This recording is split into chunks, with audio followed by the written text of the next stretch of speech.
తాకట్లో ఉన్న బంగారాన్ని విడిపించి ఆ రోజున మార్కెట్ ధర కట్టి మిగిలిన డబ్బును మీకు అందిస్తుంది కొమ్మూరి గోల్డ్.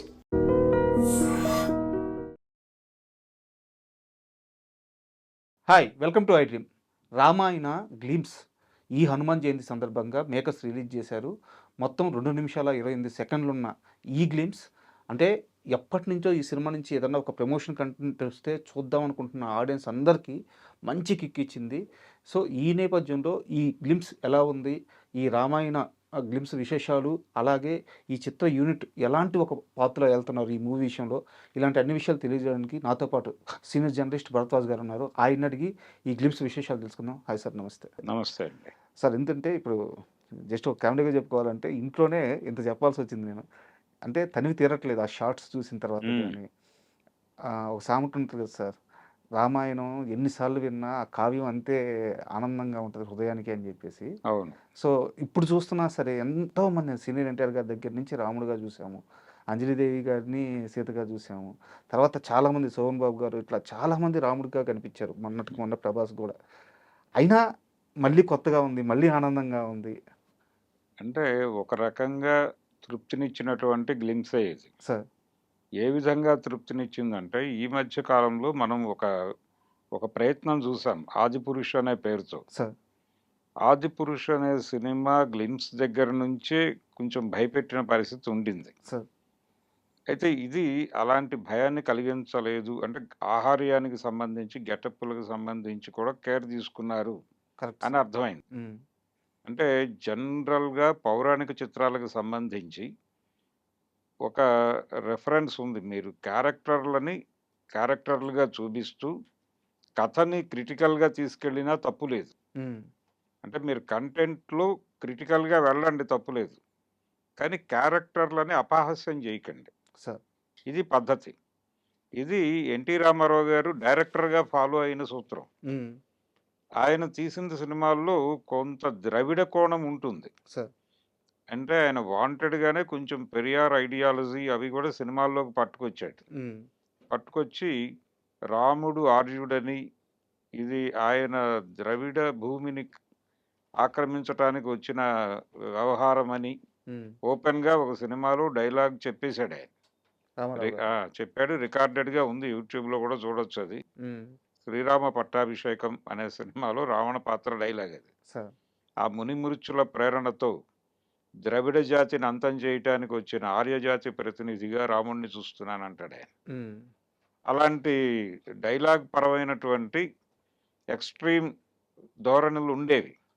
అయితే ఎక్కడ క్యారెక్టర్ ఆహార్యానికి సంబంధించి, దాని నడవడికకి సంబంధించి రెడిక్యూల్ చేసేటువంటి ప్రయత్నం చేసేవాడు కాదు. కరెక్ట్. రాముడి పాత్ర అంతే గౌరవప్రదంగాను చూపించేవాడు ఆ క్యారెక్టర్ నడిచినంత సేపు. సార్ అలాగే ఆయన 'సీతారామ కళ్యాణం' సినిమా చేసినప్పుడు కూడా రావణ పాత్ర తాను వేసి, రాముడి పాత్రని కావాలని హర్నాథ్ గారితో చేయించాడు. సార్ చేయించి ఆ క్యారెక్టర్ స్ట్రెచర్‌ని ఇబ్బంది పెట్టడు. కాకపోతే తనకున్న విమర్శని మాట్లాడతాడు. అది వేరే గొడవ. అందుకని 'ఆదిపురుష్' అనే సినిమా ఏం చేసిందంటే రెడిక్యూల్ చేసింది. క్యారెక్టర్స్‌ని అపహాస్యం చేశారు. సార్ రావణ పాత్ర ఒక సీన్‌లో ఒక వెల్డింగ్ దీనిలో నుంచి మనకి మంటలొస్తాయి కదా ఇలాగా. సార్ అలాంటి పైప్ ఒకటి పట్టుకొని ఒక ఫైట్‌లో కనిపించటం లాంటి విన్యాసాలున్నాయి. అవి జనాలకు చాలా ఇబ్బందికరంగా కనిపించాయి. సార్ ఇందులో అంటే అది చూసిన తర్వాత ఇప్పుడు రామాయణము పర్టిక్యులర్‌గా బాలీవుడ్ నుంచి వస్తున్న రామాయణం అనగానే కొంచెం భయం వ్యక్తమైన మాట వాస్తవమే. సార్ అయితే అంత భయపడాల్సిన అవసరం లేదు అనే భరోసా అయితే ఇచ్చింది గ్లిమ్స్. సార్ అంటే గెటప్పుల పరంగాను మనకి రాముడంటే ఒక ఇంప్రెషన్, ఒక ఇమేజ్ ఉంది మన మనసుల్లో. సార్ ఆ ఇమేజ్‌ని డిస్టర్బ్ చేయని పద్ధతుల్లో 'రణబీర్ కపూర్' ఆహార్యం ఉంది. సార్ అందుకని ప్లెజెంట్‌గా అనిపించింది. అలాగే వీళ్ళు ప్రపంచ స్థాయి విజువల్ ఎఫెక్ట్స్ సంస్థని పట్టుకొచ్చి దాంతో పని చేయించారు. సార్ పని జరుగుతోంది ఇంకా. అలాగే ఈ ఈ గ్లిమ్స్‌లో కేవలం రామ దర్శనం చేయించారు తప్ప సీత కనిపించలేదు. అవును. అలాగే హనుమత్ జయంతి సందర్భంగా అన్నారు గానీ హనుమంతుడు కనిపించలేదు. సార్ అలాగే రావణ పాత్రను కూడా వెనక నుంచి బ్యాక్ అలా షాట్ చూపించారు. చూపించారు గానీ ఫ్రంట్ పోర్షన్ రివీల్ చేయలేదు. అవును.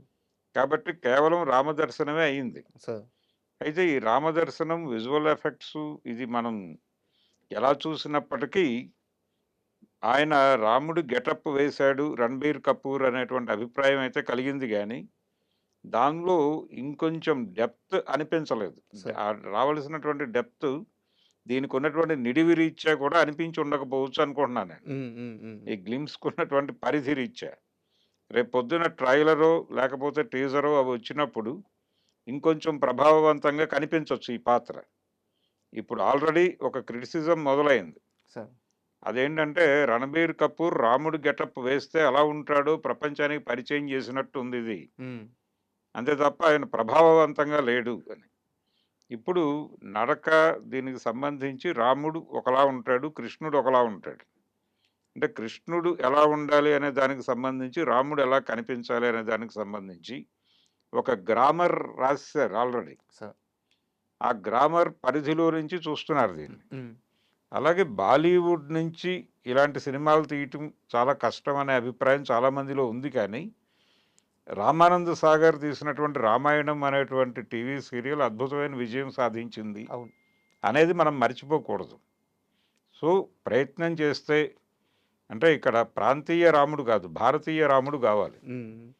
భారతీయ రాముడు అని ఎందుకు అంటున్నానంటే, మొత్తం దేశం వ్యాప్తంగా రాముడిని కనెక్ట్ చేసుకునేటువంటి ప్రతి ఒక్క ప్రాంతం వారు తమ రాముడిగా అనుకునేటట్లుగా ఆ డిజైన్ ఉండాలి. సార్. ఆహార్యం.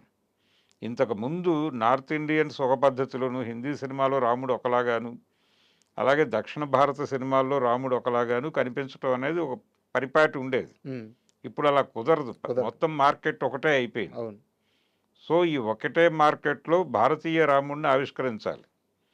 ప్రతి ప్రాంతం వాళ్ళు కనెక్ట్ అవ్వాలి రాముడితో. అందుకని ఆహార్యానికి సంబంధించిన ఎక్కువ కేర్ తీసుకోవాల్సిన బాధ్యత పడింది వీళ్ళకి. సార్. ఆ బాధ్యతతో పాటు క్రిటిసిజం కూడా అదే లెవెల్లో ఉంటుంది. అందుకని చాలా కేర్ తీసుకుని డిజైన్ చేశారు. అది కనిపించింది. అంటే వాళ్ళు ఎక్కడా కూడా డీవియేట్ అవ్వటమో, లేకపోతే క్యారెక్టర్ని రెడిక్యూల్ చేయటం అలాంటి ఛాయల్లోకి వెళ్ళలేదు. కరెక్ట్. సీరియస్గా ఉన్నారు. ఆ సీరియస్నెస్ కనిపించింది గ్లిమ్స్లో. కాబట్టి ఇది టీజర్ వచ్చేసరికి అభిప్రాయాలు మారచ్చు. సార్. రేపు ట్రైలర్ వచ్చాక ఇంకా మారచ్చు. మిగిలిన క్యారెక్టర్లు కనిపించిన తర్వాత ఒపీనియన్స్ చేంజ్ అవ్వచ్చు. అవును. ప్రస్తుతానికైతే అది ఇబ్బంది పెట్టని గ్లిమ్స్గా అయితే మిగిలింది. సార్. అంటే హనుమత్ జయంతి సందర్భంగా గ్లిమ్స్ రిలీజ్ చేస్తూ రామాయణం పట్ల వేరే అభిప్రాయాలు కలిగే పద్ధతిలో అయితే లేదు ఇది. కరెక్ట్. ఆ మేరకు హ్యాపీగా జనాల్ని ఇబ్బంది పెట్టని ఒక గ్లిమ్స్ ఇచ్చినందుకు గాను నితీష్ తివారీని అభినందించాలి ముందు. సార్. రేపు సినిమా ఎలా ఉండబోతోంది అనేది వేరే గొడవ. దాని మీద ఎలాగో అప్పుడు సమీక్షకులు ఆ సినిమాని చీల్చి చెండాడతారు ఎలాగూ. అంటే చాలా సందర్భాల్లో రామాయణం కావచ్చు, భారతం కావచ్చు, అంటే అదే రామాయణం కదా ఎన్నిసార్లు తీస్తారు అనే అభిప్రాయం కూడా చాలామందికి ఉంటుంది. సార్. అంటే ఎవరి కోణం, అంటే ఎవరి దర్శనం వారిదే. అది విశ్వనాథ్ సత్యనారాయణ గారు చెప్పాడు. తిన్న అన్నమే మళ్ళీ తింటున్నాం కదా, చేసిన సంసారమే మళ్ళీ చేస్తున్నాం. కాబట్టి రామాయణం చదివినప్పుడు ఎవరెవరికి ఏమనిపిస్తుందో అది వాళ్ళ రామాయణంలో దర్శనం ఇస్తుంది అని చెప్పాడు ఆయన. అలా దర్శనం ఇచ్చిన సినిమాలు కూడా తెలుగులో వచ్చాయి గతంలో. ఎవరి కోణంలో వారి పద్ధతిలో రామాయణాలు తీశారు. కమలాకర్ కామేశ్వరరావు గారు ఒక పద్ధతిలో తీస్తే, పుల్లయ్య గారు ఒక పద్ధతిలో తీస్తే, రామారావు గారు ఇంకో పద్ధతిలో తీశాడు. ఎవరి ధోరణి వారిదే. బాపు గారి ధోరణి ఒకటి. అంటే అకార్డింగ్ టు టెక్స్ట్ వెళ్ళేవాళ్ళు వాళ్ళు. ఈయన ఆ టెక్స్ట్ మీద క్రిటికల్ అప్రోచ్తో వెళ్ళేవాడు. రామారావు ధోరణి వేరు. ఆయన ఒకసారి కమలాకర్ కామేశ్వరరావు గారి చివరి రోజుల్లో పలకరించడానికి వెళ్ళాడు పరామర్శకి. వెళ్ళినప్పుడు మీరు నేను వెళ్ళిపోయాక ఎవరైనా పౌరాణికాలు అటెంప్ట్ చేస్తారంటారా అని అడిగాడు ఈయన. అడిగితే మీ తరహా పౌరాణికాలా, నా తరహా పౌరాణికాలా అన్నట్టు ఆయన. అంటే అన్నట్టు ఆయన. అంటే మీరు క్రిటికల్గా వెళ్తారు, నేను అకార్డింగ్ టు టెక్స్ట్ వెళ్తాను. సో నా తరహా పౌరాణికాలు ఉండవంటున్నారా, మీ తరహా పౌరాణికాలు ఉండవంటున్నారా అంటే నాకు అర్థమైంది.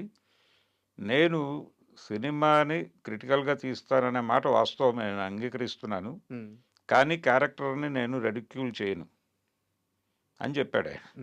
సో ఆ పరిధి ఉండేది. ఆ గౌరవాన్ని ఇస్తూనే మాట్లాడుకునేవాళ్ళు. కానీ ఆదిపురుష్ అనేది ఇబ్బంది పెట్టింది జనాల్ని. ఇప్పుడు అది లేదు. మీకు నేను స్ట్రెయిట్‌గా ఈ సినిమాని అకార్డింగ్ టు టెక్స్టే వెళ్ళే ప్రయత్నం చేస్తున్నాను అనేది నితీష్ ఇది తివారీ యాక్చువల్‌గా చాలా పెద్ద రిలీఫ్. ఆడియన్స్‌కి, మేకర్స్‌కి గూడా. అందరికీ. అందరికి పెద్ద రిలీఫ్. పైగా సార్ ఇది కొంచెం ఖచ్చితంగా గట్టిగా మాట్లాడుకోవాల్సిన అంశమే.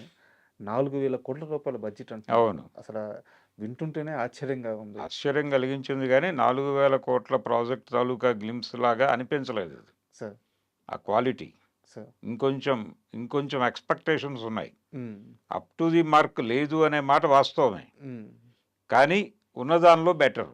సార్. మనకెందుకు ఇంత బెటర్ అనిపిస్తోందంటే ఆదిపురుష్ గురించి ఆలోచించి ఉండి, ఆ ప్రిపేర్డ్‌నెస్‌తో దీన్ని చూడటం వల్ల రిలీఫ్ అనిపించి హాయిగా ఉంది. హ్మ్. అందుకని జనాలు బాగుందంటున్నారు గానీ, ఈ 4,000 కోట్ల బడ్జెట్ అనేది మనం ఇప్పుడు నెమ్మదిగా విషయంలోకి వెడితే తెలుస్తోంది. తెలిసి ఆ యాంగిల్‌లో నుంచి చూస్తే ఆ రేంజ్ కనిపించలేదు. హ్మ్. కాబట్టి మేబీ టీజరు వాటిల్లో ఏవైనా కనిపిస్తుందేమో చూడాలి. సార్.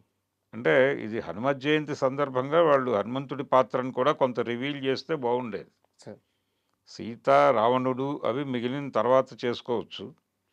ఈరోజు మార్క్ చేస్తున్నారు కాబట్టి ఆంజనేయ స్వామిని కూడా కొంచెం చూపిస్తే హ్మ్. హ్మ్. కొంచెం జనాలకి ఫీస్ట్ ఉండేది. Correct sir. అండ్ ఇప్పుడు మీరు హనుమంతుడి గురించి అన్నారు సార్.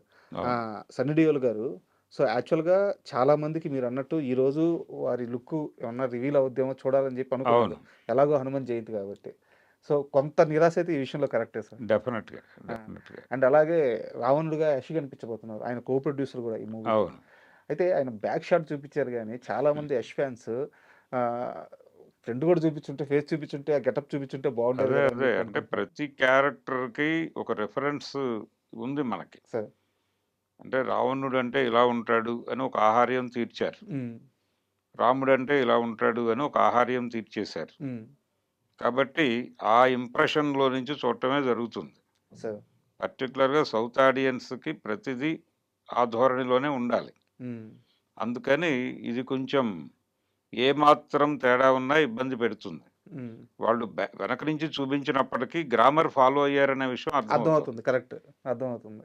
కాబట్టి డిస్టర్బెన్సులు లేవు. లేవు. డిస్టర్బెన్సులు లేవు. ఇంకొంచెం క్వాలిటీతో మేబీ ఇదేదో ఈరోజు మార్క్ చేయాలనే ఉద్దేశంతో మొదలుపెట్టినట్టున్నారు. హ్మ్. ఇది 2 పార్టులుగా వస్తుందని కూడా చెప్పారు. అవును.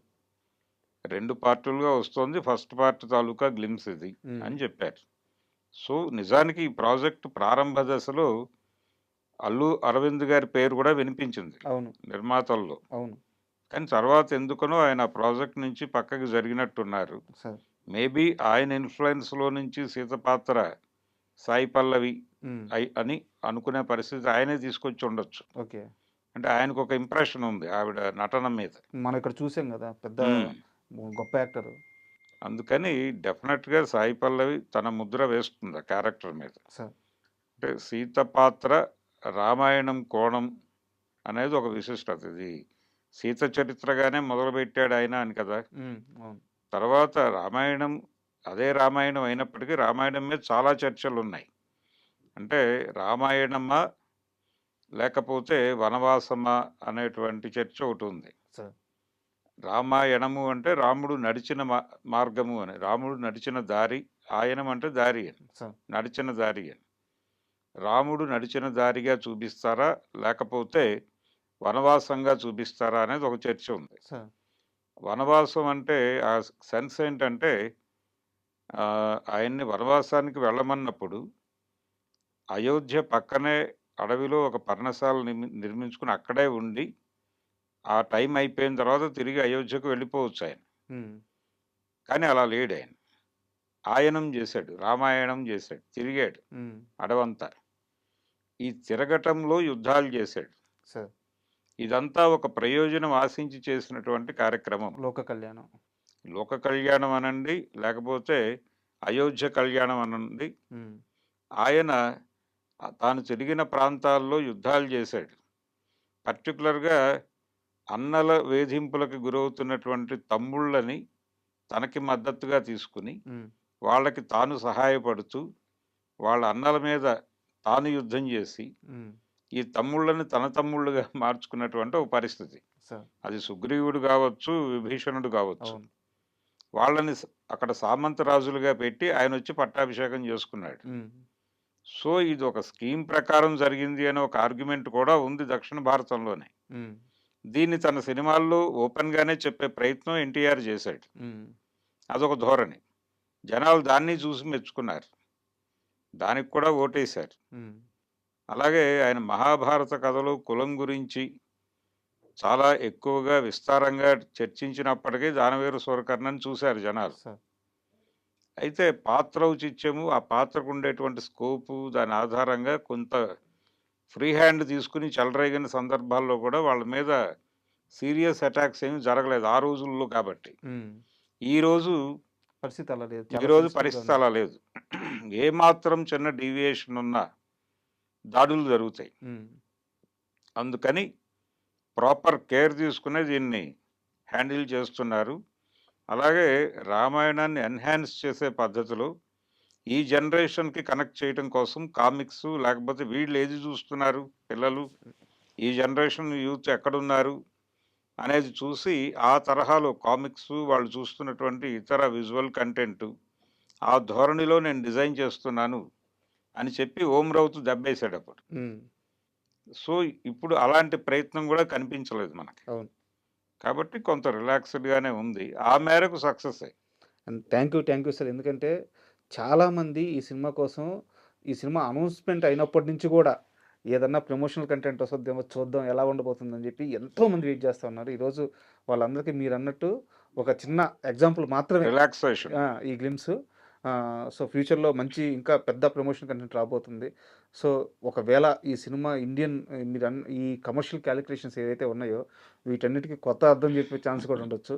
So thank you very much. Thank you.